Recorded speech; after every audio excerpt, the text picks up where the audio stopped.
নমস্কার, আমি সঞ্জীব হালদার আর এই সময় লাইভে আপনাদের স্বাগত। বৃষ্টি ভেজা সকাল, কলকাতার মাঠ, ফুটবল মাঠে খেলা হচ্ছে ফুটবল। হ্যাঁ, অন্যদিকে চলছে বিশ্বকাপ। বড় বড় অঘটন ঘটে গেছে। ব্রাজিল কিন্তু বিশ্বকাপ থেকে ছিটকে গেছে। বিশ্বকাপের আলোচনা নিয়ে সকাল সময় আমি সঞ্জীব আপনাদের সঙ্গে আলোচনা করব, কিন্তু আজকের আলোচনাটা হবে একটু অন্যরকম। কারণ আজকে অতিথি আমাদের একদম নতুন নয়, আপনাদের পরিচিত, কিন্তু সকাল সময়ে নতুন অতিথি রনিপা রয়েছে আমাদের সঙ্গে। রনিপা, অনেক অনেক স্বাগত ফুটবলের আলোচনা। রনিপাকে পেয়ে গেছি আমরা ময়দান থেকে। আলোচনা হবে, আলোচনা চলবে। তার আগে রনিপা, কেমন লাগছে বলো ময়দানের এই এনভায়রনমেন্ট বিশ্বকাপের মধ্যখানে? একটু আগে আমি ওয়েদার লাইভ দিয়েছি এবং ওয়েদার লাইভে যে কথাটা প্রথমে বলতেই হয়েছে আমাকে, সেটা হচ্ছে লাল সতর্কতা, কমলা সতর্কতা। এই সতর্কতাগুলো যখন আমরা দিই বা জানাই, তখন দর্শকরা মনে করেন যে এই সতর্কতাগুলো দিয়ে কি হচ্ছে, মানে এগুলো দেওয়ার পরে কি কি প্রিকশন নেব। কিন্তু আজকে আমি তোমাকে একটা প্রশ্ন করব যে এই প্রিকশন গুলো কি ব্রাজিল নিল না, মানে কেন নিল না? দেখো, আমি তোমার একটা কথা বলে দিতে চাই। খেলার দিনগুলো না এক একদিন কারোর ভালো যায়, এক একদিন কারোর ভালো যায় না। মানে আমাদের বলি ভাগ্যটা কিছুটা সঙ্গ দিল না, ভাগ্যটা কিছুটা সঙ্গে রয়েছে। ব্রাজিলে আজকে যে বৃষ্টিটা দেখছো, হয়তো সেই কান্নাটা, মানে যারা ব্রাজিল ভক্ত তারা হয়তো ভাবছে যে যদি গোলগুলো হয়ে যেত, যদি পেনাল্টিতে গোলটা দিয়ে দিত, তাহলে তো খেলার ফল অন্য হয়ে যেত। সেই কারণে আজকে দিনটা হয়তো ব্রাজিলের ছিল না। অন্যদিকে নরওয়েকে যদি তুমি দেখো, যদি হাল্যান্ডকে দেখো ভাবে খেলেছে, তাতে তাদেরকে তো সাধুবাদ দিতেই হয়। যারা ভালো খেলবে তারা জিতবে, আর যারা মানে ভালো খেলছে কিন্তু সেই লেভেলে ভালো খেলতে পারলো না, হয়তো হারতে হবে, বিদায় নিতে হবে। ব্রাজিলের সঙ্গে কিন্তু সেটাই হয়েছে। ব্রাজিল আজকে খেলেছিল খুবই ভালো। নেইমারের গোলও দেখেছি আমরা পেনাল্টি থেকে। নেইমার কেন মানে একটা পেনাল্টি থেকে গোল করে সে কিন্তু বুঝিয়ে দিল। গোলকিপার কিন্তু সরতে পারলো না, মানে কোন দিকে ঝাঁপাবে বলে সেটাও বুঝতে পারলো না। নেইমার এখানেই বুঝিয়ে দিল সে কত বড় প্লেয়ার। বিশ্বকাপে গোল করলো, বিদায় নিল, কিন্তু নেইমার নিজের ছাপটা রেখে গেল। অন্যদিকে হাল্যান্ডকে আমরা পেয়ে গেলাম। হাল্যান্ড কি দিল আমাদের? দুর্ধর্ষ ফুটবল। মানে আগামী দিনের যে মানে বিশ্ব যে একটা বড় ফুটবলার পেয়েছে, আর্লিং হাল্যান্ড নিয়ে অনেক আলোচনা হয়েছে, কিন্তু কে আর্লিং হাল্যান্ড, কিরকম খেলে সে, এখন কিন্তু আলোচনার কেন্দ্রে সেটাই, তিনিই রয়েছে আর্লিং হাল্যান্ড। আমি বলতে চাইছি এই যে আজকে যারা ফুটবল খেলছে তাদের কাছে নায়ক কারা ছিল? Neymar, Messi, Ronaldo, Erling Haaland কিছু কিছু আসছিল, কিন্তু এই যে বিশ্বকাপের পরে আর্লিং হাল্যান্ডকে নিয়েই কিন্তু উচ্ছ্বাস, আলোচনা শুরু থাকবে। কি খাচ্ছে আর্লিং হাল্যান্ড, হ্যাঁ কি খেয়ে এরকম, আর্লিং হাল্যান্ডের হাঁটাটা কেমন, এই সব নিয়ে আলোচনা চলবে। এই বিশ্বকাপ তো এই রকমই প্রমাণ করে, এক একটা নায়ককে জন্ম দেয়। এখনো কিন্তু খেলা শেষ হয়নি, নায়ক কিন্তু আরো উঠে আসবে। আর্লিং হাল্যান্ড তার মধ্যে একজন। আর আমি রনিপা তোমার থেকে আর একটা জিনিস জানতে চাইবো।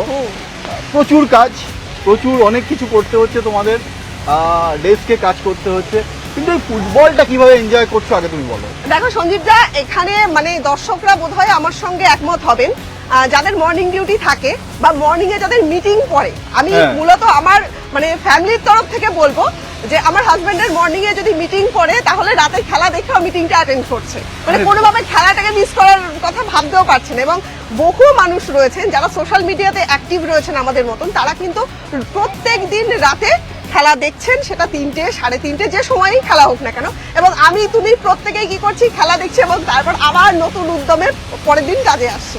এই যে নতুন উদ্যমে কাজে আসা, সেটাও কিন্তু একটা বড় ব্যাপার। যে হ্যাঁ, আমরা ব্রাজিলকে নিয়ে বলছি এবং যারা ব্রাজিল ভক্ত তাদের মনক্ষুণ্ণতা হয়েছে, বা আজকের এই বৃষ্টি হয়তো তাদের জন্যই তৈরি হয়েছে বলা যেতেই পারে। মানে আমি এতক্ষণ যে আবহাওয়ার আপডেট দিচ্ছিলাম সেটা আসল, আর এটা কিন্তু আসল নয়, একেবারেই নয়। কিন্তু চলতি মরশুমে আরো দুটো টিম, কালকে কিন্তু আরো দুটো টিম খেলেছে, তাদের কথা নিয়ে আমি একটু জানতে চাইবো। যে এখন একদিকে যেমন আর্লিং হাল্যান্ডকে নিয়ে আমরা নাম করছি, তেমন তো বেলিংহ্যাম, তাকে নিয়ে চর্চার তুঙ্গে, এবং অপূর্ব খেলা হয়েছে। দেখো, বেলিংহ্যাম এই নামটা কিন্তু ইংলিশ ফুটবল বা বিশ্ব ফুটবলে একটা মানে কি বলবো, একটা জায়গা করে নিয়েছে। বেলিংহ্যাম, র্যাশফোর্ড, ঠিক আছে, হ্যারি কেন, এরা তো রয়েছেই। হ্যারি কেন যেমন ইংল্যান্ড টিমের একটা ভরসার জায়গা, ঠিক আছে, কিন্তু বলা হচ্ছে যে হ্যারি কেন হয়তো এই বিশ্বকাপের পরে বুটটা তুলে রাখবে, আর হয়তো দেশের জার্সি পরে মাঠে নামবে না। কিন্তু কে ইংল্যান্ডের কে এর পরবর্তী নায়ক হতে পারে? এই যে বেলিংহ্যাম, সে প্রমাণ করছে নিজেকে, প্রত্যেকটা ম্যাচে প্রমাণ করছে, কালকেও প্রমাণ করেছে, জোড়া গোল, অসাধারণ গোল, একদম। মানে যে গোলগুলো পড়ছে, আমি তোমায় বললাম না, এক একটা বিশ্বকাপ নায়কদের জন্ম দেয়, নতুন নায়ক তৈরি করে। এই বিশ্বকাপটা মেসি, রোনাল্ডো, হ্যারি কেন এদের শেষ বলা হচ্ছে, কিন্তু এরপরে কি এই যে বেলিংহ্যাম, আর্লিং হ্যাল্যান্ড, এরা কিন্তু উঠে আসছে, এরা উঠে আসছে, এরা একদম। উঠে আসছে। হ্যাঁ, মানে তুমি যদি ইংল্যান্ড টিমটাকে যদি তুমি দেখো, ওদের যে আক্রমণাত্মক খেলাটা, সেই খেলা আমরা পেয়েছি। একদম। প্রথমে এগিয়ে যাওয়া, তারপর লিড ধরে রাখা, ক্ষমতায় ফেরা, আবার লিড নেওয়া, হ্যারি কেনের গোল, মানে অসাধারণ ফুটবল একটা দেখছি। আর একটা কথা, হাবিবুরদা আমাদের তো এক্সপার্ট মানে বিশ্লেষণ করে, হাবিবুরদা বলেছিল যে হ্যাঁ। গ্রুপ লিগের যে কটা ম্যাচ হবে তাতে প্রচুর গোল আমরা দেখব, সেটা দেখেছি। তারপর বলেছিল যে যখনই নকআউট পর্যায়ে যাবে টিমগুলোর গোল সংখ্যা কমতে থাকবে, সেটা হচ্ছে, এখনো হচ্ছে।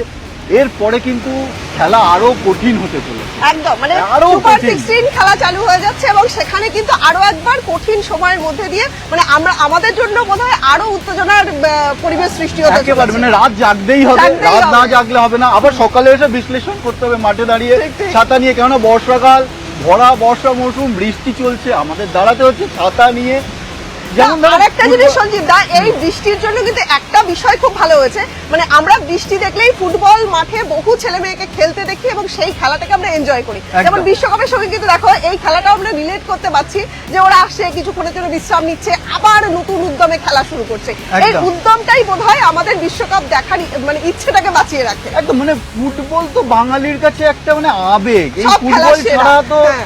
বাঙালি থাকতে পারবে না। ঠিক, আর এই ঠিক। ফুটবলের জন্য রাত জাগা, রাত জেগে, এই যে মানে আমি বলছি এখানে যারা প্র্যাকটিস করছে যে ফুটবলাররা, তারা দেখবে রাতে ফুটবল দেখেছে, ম্যাচ দেখেছে, ম্যাচ দেখে এসে কিন্তু তারা প্র্যাকটিস করছে। না, তুমি আগে দর্শকদের একটা সকারের সময় দেখিয়েছিলে হ্যাঁ। যে ওরা ফুটবল এখানে যেই সময় পাচ্ছে তাড়াতাড়ি করে একটু ফোনটা করে একদম দেখা একদম, শুরু এই করেছে। কিছুক্ষণ আগে পর্যন্ত ইংল্যান্ড ম্যাচ চলছিল, আমরাও বসেছিলাম, মানে ছেলেগুলো দেখছি যে একটু সময় ফাঁক পেয়েছে, দেখি গোলটা কেমন হলো, একদম। হ্যারি কেন কিরম গোল করলো, হ্যাঁ, ডচটা কিভাবে মারলো, ফ্রি কিক কিভাবে তুললো, হ্যাঁ, কর্নার থেকে কিভাবে পাস দিচ্ছে, কিভাবে গোলের নতুন নতুন পন্থা আনছে কোচেরা। সেই প্র্যাকটিস গুলো শুধু ফুটবলাররা নয়, কিন্তু কোচেরাও দেখছে, একদম। কোচেরা সেভাবে তাদের ছেলেদেরকে প্র্যাকটিস ট্রেন করাচ্ছে একদম। হাবিবুরদা, আমি হাবিবুরদা টাউন ক্লাবের তো কোচ, হাবিবুরদা বলছে যে আমাকে এটা দেখতে হচ্ছে, কারণ এই পরবর্তী প্রজন্ম যারা আসছে, যাদেরকে আমি কোচিং করাচ্ছি, তাদেরকে কিন্তু তাদের মধ্যে সেই জিনিসটা আনতে চাইছি। কারণ প্রতিদিন ফুটবল ফাস্ট হচ্ছে, তুমি দেখবে মানে ব্রেক এসেছে, ফুটবলের নতুন নতুন নিয়ম এসেছে, VAR এসেছে, প্রত্যেকটা মানে ফুটবল যে কিভাবে এগোচ্ছে, কি গতিতে এগোচ্ছে, সেই গতিকে ধরে রাখতে গেলে ফুটবলকে দেখতে হবে। আর সেই কারণে এই রাত জাগা, কারণ আমি তোমায় বলি বিভিন্ন লিগ রয়েছে, একদম। EPL রয়েছে, বুন্দেস লিগা রয়েছে, প্রচুর খেলা রয়েছে, হয়তো প্রত্যেকে সেটা দেখে না, দেখার সময় পায় না, কিন্তু বিশ্বকাপ এমন একটা জায়গা, কেউ miss করে সেখানে না। মিস করে না। কারণ হচ্ছে বিশ্বকাপের সেরা প্লেয়াররা নামছে, সেরা দল নামছে, সেরা ফুটবল দেখা যাবে। আর ফুটবল কতটা গতিশীল হয়েছে, কি কি চেঞ্জ হয়েছে, সেটা কিন্তু বিশ্বকাপে দেখা যায়। আর সেইভাবে মানে ফিফা, যেহেতু এটা ফিফা মানে ফিফার এটা খেলা, সেহেতু পরবর্তী সময় যে কটা অ্যাসোসিয়েশন রয়েছে তারা সেভাবে ফুটবলটাকে নেয়, ঠিক আছে। আর সেই কারণে এই ফুটবল দেখা আর এই ফুটবলকে নিয়ে মেতে চলে যাওয়া। আর অবশ্যই আমি বলবো যে আজকে যেই ম্যাচগুলো আমরা দেখলাম, ব্রাজিল ম্যাচ, যেখানে একটা আক্ষেপ থাকছে যে ব্রাজিল বেরিয়ে যাওয়া, তবে আক্ষেপের মধ্যেখানে আর্লিং হ্যালান্ডের গোল, একদম। অসাধারণ খেলা, সেটা কিন্তু মনের মণিকোঠায় থাকছে আমাদের। ঠিক ঠিক। ইংল্যান্ড একটা শক্তিশালী দল, অবশ্যই কেউ চাইবে না যে সেমিফাইনাল তার আগে ইংল্যান্ড বেরিয়ে যাক। ঠিক, ঠিক আছে? একদম, ফুটবলের একদম। জগতে ইংল্যান্ড নিজেদের জায়গা ধরে রেখেছে। অনেক মানে হ্যারি কেনকে নিয়ে আমরা এগোচ্ছিলাম, আমরা অনেকেই বলছিল যে বেলিংহ্যাম গোল করছে না, রাশুড কি করবে, মানে কবে ফর্ম ফিরে পাবে। মানে এই কবে তো আমরা জায়গা, তাদের একটা গোল দেখতে পাবো। এই তো জায়গা, মানে নকআউট পর্যায়ে চলে এসেছে। Knockout এই এ, জায়গা, একদম। এখান থেকেই তো তারা মানে বড় প্লেয়াররা ঠিকঠাক জায়গা থেকে পিক নেয়। ঠিক, আর পিক একদম। নেওয়া কিন্তু শুরু হয়ে গেছে। হ্যাঁ, মানে পিক টাইমটা এবার আমরা দেখতে শুরু করে দিয়েছি এবং সুপার 16 এর খেলা যে খেলা চলতে শুরু করেছে অলরেডি, ওরা এখানে খেলছিল, খেলতে খেলতে ওরা শিফট করে গেছে, ও পাশে চলে গেছে, ও পাশেও বৃষ্টি খেলা মানে চলছে। মারাত্মক হ্যাঁ। বৃষ্টি আজকে সকাল থেকে, মানে মারাত্মক মারাত্মক বৃষ্টি। বৃষ্টির মধ্যখানে। আরেকটা কথা তোমায় বলে রাখি, রনিপা, আমি জানতে চাইবো এইবারের বিশ্বকাপে তোমার নজরে কোন কোন ফুটবলার রয়েছে? না আমার নজরে যদি তুমি বলতে চাও Favorite footballer? হ্যাঁ, ফেভারিট ফুটবলারের মধ্যে একেবারে সেই পুরনো নামগুলো চলে আসে, কারণ মেসিকে নিয়ে অলরেডি আমাদের প্রত্যেকের মনেই একটা সফট কর্নার রয়ে গেছে। এবং তারপর মেসি যখন কলকাতায় এসেছিলেন সেটা নিয়ে যেমন একটা গন্ডগোলের হ্যাঁ। পরিস্থিতির সৃষ্টি হয়েছিল, তারপর আমরা শুধু দেখতে চেয়েছি যে কবে মেসি গোল করছেন, কিভাবে গোল করছেন, তার গোলটা বারবার রিওয়াইন্ড হয়ে কিন্তু আমাদের মাথার মধ্যে থেকে যাচ্ছে। একদম। তো মেসিকে বাদ দিয়ে কাউকে বলা যায় না, কিন্তু সত্যি বলতে কি আর্লিং হ্যালান্ডের যে হাইট নিয়ে বারবার একটা কথা উঠছে, যেভাবে হেডে গোল করলো, হেডের গোলটার কথাই বলছি, যে ওনার হাইটের জন্য কিন্তু উনি এখানে একটা এক্সট্রা মার্কস পেয়ে গেলেন। তো তার হাইটের থেকে শুরু করে তার যে মানে চলন, যেন মনে হলো যে রাস্তা দিয়ে হাঁটতে হাঁটতে জাস্ট চুটকিতে একটা গোল হয়ে গেল, যে এরকম গোল তো আমি করেই থাকি। তো ওই ছবিটা কিন্তু এখন আমার মনে আর্লিং হ্যালান্ড যথেষ্ট জায়গা করে নিয়েছেন। বেলিংহ্যামকে নিয়ে আলাদা করে বলবার কিছু নেই, ইংল্যান্ডকে নিয়েও আলাদা করে বলার আর কিছু একটা নেই। কিন্তু বিষয় রয়েছে, রোনাল্ডো। রোনাল্ডোকে নিয়ে আমি তোমায় জানতে চাইবো রোনাল্ডোকে নিয়ে। তুই হেডে গোল বললে, হেডে গোল মানে রোনাল্ডো, মানে যেইভাবে ওঠে, যেই হেডে গিয়ে গোল করে, রোনাল্ডোকে নিয়ে আমি কিছু জানতে চাইবো। রোনাল্ডোকে কিরম ভাবে তুমি দেখো? রোনাল্ডোকে নিয়ে আলাদা করে মানে প্রত্যেকটা বাঙালির মনেই বোধহয় একটা আলাদা জায়গা। যেমন আমরা রোনাল্ডো এবং মেসি দুটো ভাগে আমরা ভাগ করে ফেলি, এবং আমরা এই নিয়ে প্রচুর তর্ক বিতর্ক সঞ্জীবদা আমরা করতে থাকি। তো সেক্ষেত্রে রোনাল্ডোর জন্য প্রত্যেকের মনেই বোধহয় আলাদা একটা জায়গা অবশ্যই রয়েছে।